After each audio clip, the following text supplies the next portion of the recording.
Bonjour tout le monde, c'est Monsieur 2X. Dans cette vidéo, nous allons discuter d'angles orientés. Plus précisément, nous allons utiliser cette notion pour expliquer comment placer un angle dans le cercle trigonométrique. Alors, on se rappelle un peu de ce qu'on a fait dans la vidéo précédente. Donc, dans la vidéo précédente, on a appris qu'à tout point du cercle trigonométrique, on pouvait associer un angle.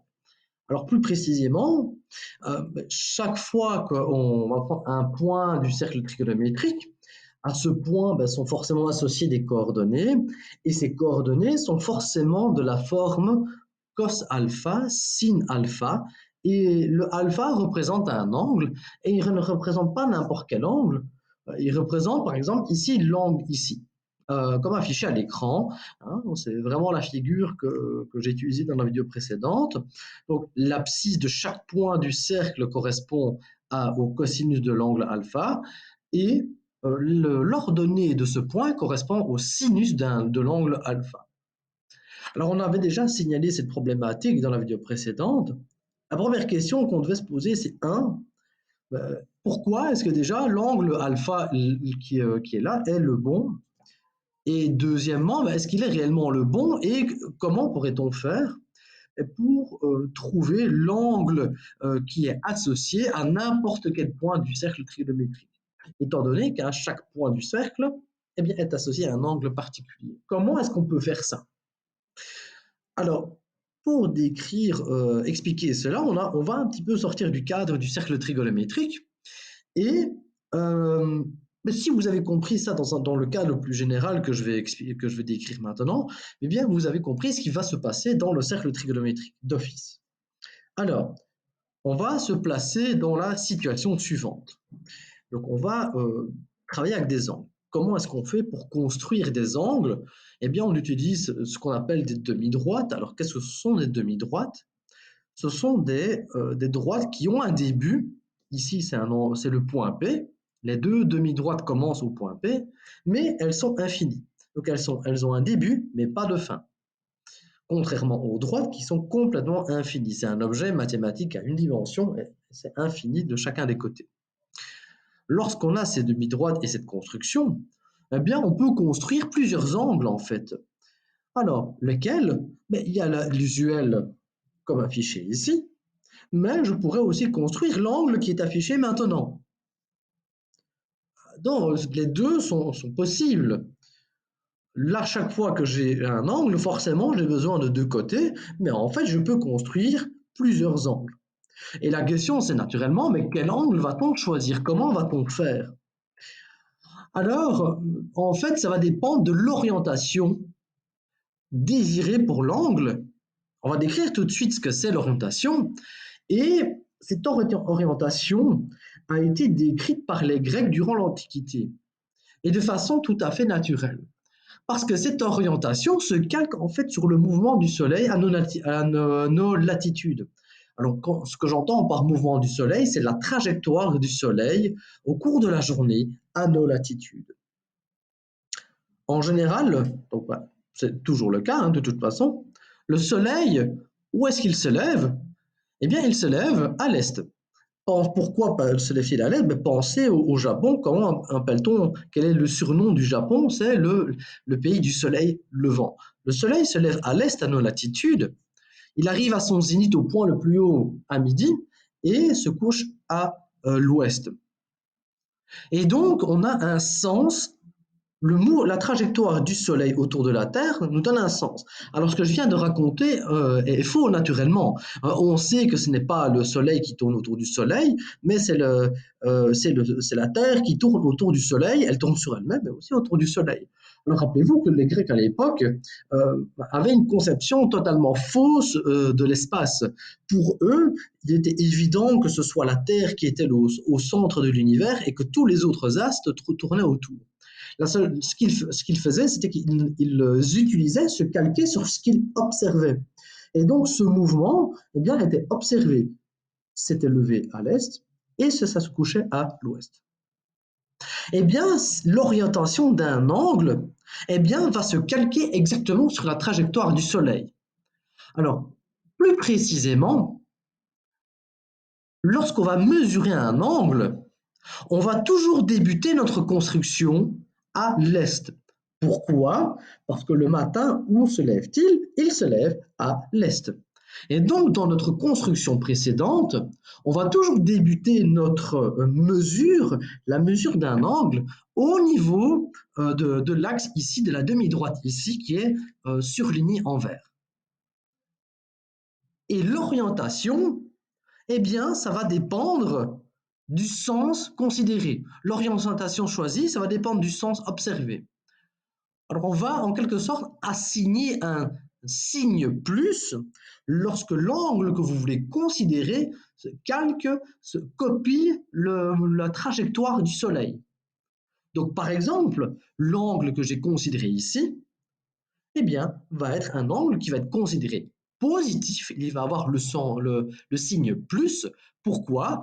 Parce qu'il va calquer la trajectoire du Soleil autour de la Terre, donc, lors de son lever jusqu'à son coucher. Et comment vous pouvez l'observer? Et c'est ça qui va être important, et ça c'est vraiment crucial que vous le fassiez.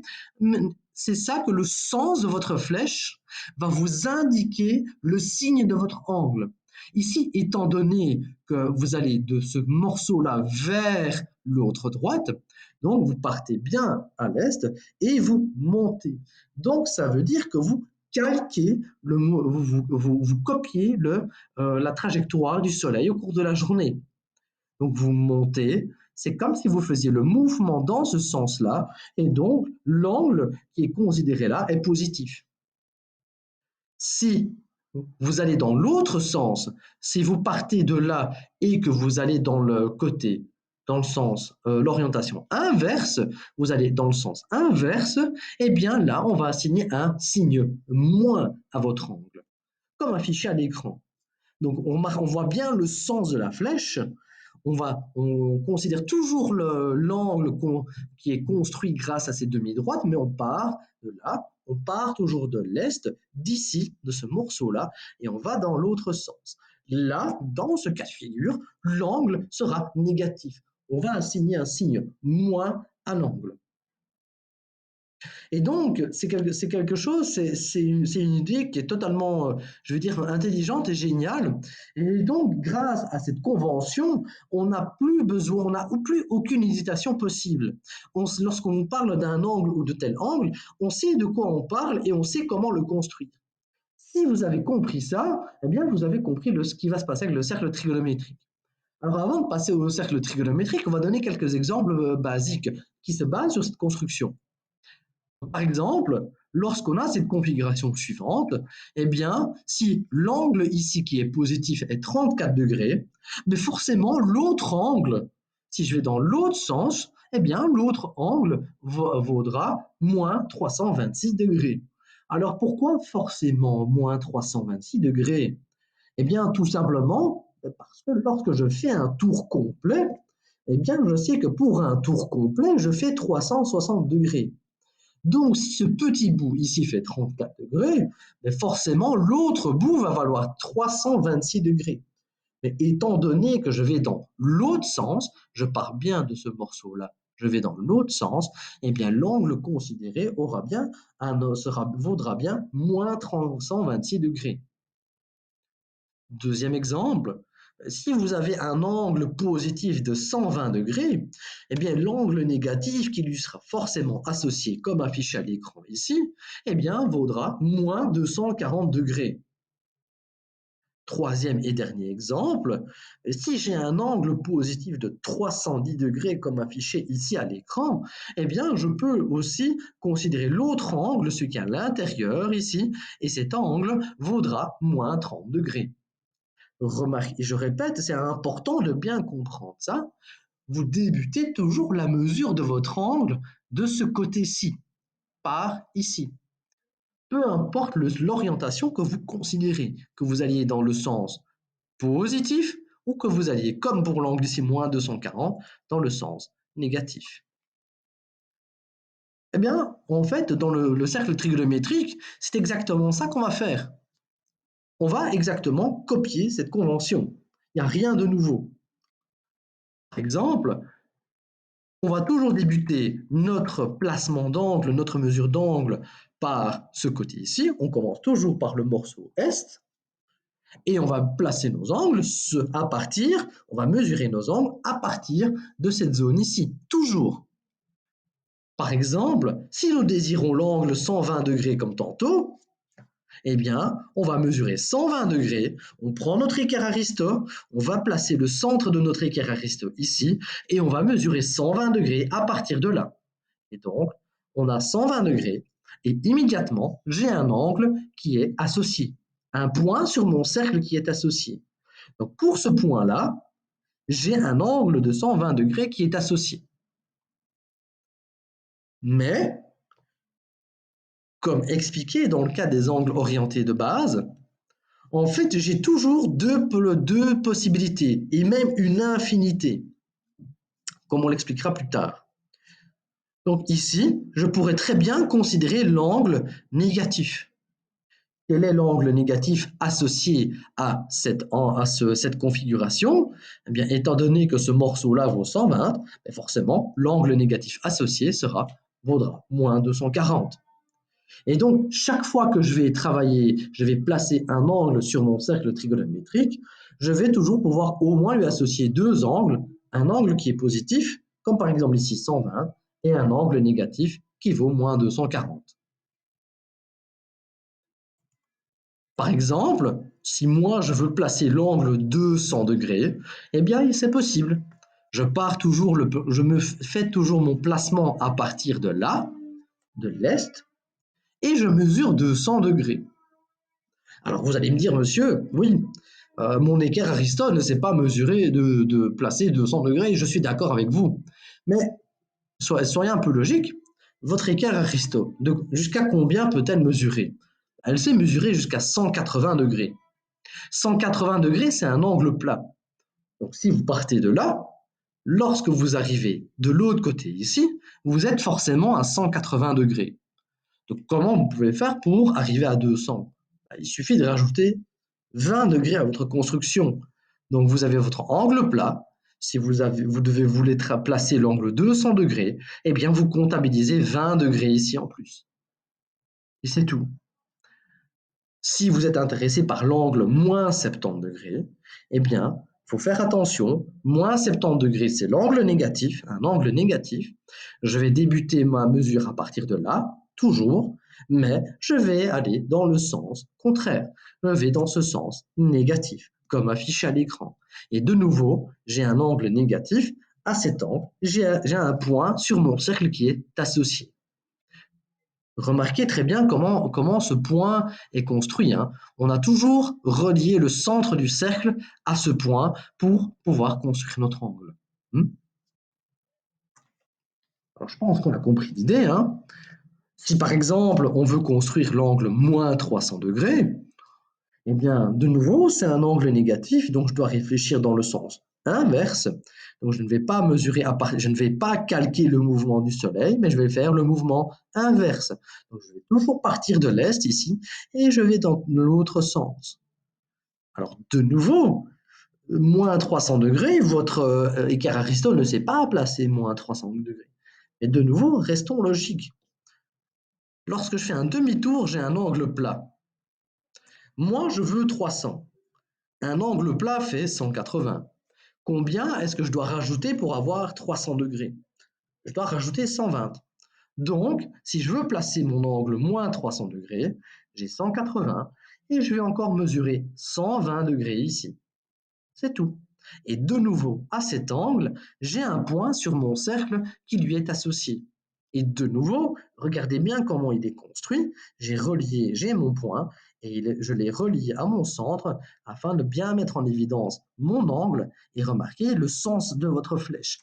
Vous devez toujours mettre cette flèche dans votre cercle trigonométrique pour en définir le sens. Parce que sinon, votre professeur ne va jamais comprendre à quel angle vous voulez l'associer, étant donné qu'on a plusieurs possibilités. OK? Alors, je pourrais continuer ainsi pendant des heures à vous donner des exemples. Alors, par rapport maintenant au placement des nombres trigonométriques, cosinus et sinus, eh bien, rien ne va changer à ce qu'on a appris dans la vidéo précédente. Si par exemple, moi je veux le cosinus de moins 300 degrés, comment est-ce qu'on fait encore? Je me place au niveau de mon point et je me dirige vers l'axe cosinus. Où se situe l'axe cosinus? Il est situé ici. Donc, je me place et je vais descendre jusqu'à mon cosinus, l'axe cosinus. Et la mesure du cosinus de l'angle se vaudra donc cette longueur ici. Et on sera donc plus ou moins à 0,5, 0,6. Si je veux le sinus de moins 300 degrés, eh bien je me pars de la peau du cercle, du point du cercle, et je me dirige vers l'axe sinus. L'axe sinus, où est-il situé? Il est situé ici, à la gauche du point. Je vais rejoindre l'axe sinus et je vais me retrouver ici. Donc ça veut dire que pour sinus de moins 300 degrés, il est situé là. Donc on pourrait estimer le sinus de l'angle moins 300 à 0,9 plus ou moins, vu qu'on est plus ou moins entre les deux là. Alors par exemple, ici j'ai l'angle 135 degrés. De nouveau, comment fait-on? On part de l'est, on mesure 135 degrés avec notre équariste toujours à partir de l'est, ok? Et de nouveau, si je veux faire en sorte de connaître le cosinus et le sinus de cet angle, je me positionne au niveau de mon cercle et je me dirige vers l'axe désiré. Si moi je veux le cosinus de cet angle, je descends ici jusqu'à l'axe cosinus. Et on remarque que je me situe ici, et donc le cosinus de 135 degrés, alors il faut faire attention aussi, on est situé dans les valeurs négatives, on est situé ici entre les deux, donc on est plus ou moins à moins 0,7. Si moi, je veux le sinus de cet angle, 135 degrés, je me replace au point et je me dirige vers l'axe sinus. Et là, on est situé aussi entre 0,6 et 0,8, donc on pourrait estimer le sinus de 135 degrés à, ici vous prenez entre les deux, quelque part, à plus ou moins 0,7. Et donc voilà, j'espère que via cette vidéo, vous avez compris comment placer un angle dans le cercle trigonométrique, pourquoi, d'où ça vient, quelle est son origine, et alors aussi comment lire le cosinus et le sinus de n'importe quel angle, et comment associer un point à n'importe quel angle. Donc voilà, n'hésitez pas à liker la vidéo, partagez-la si vous estimez qu'elle peut aider quelqu'un à comprendre les concepts. Et sinon, n'hésitez pas à laisser des commentaires. Et je vous dis à très bientôt. Au revoir.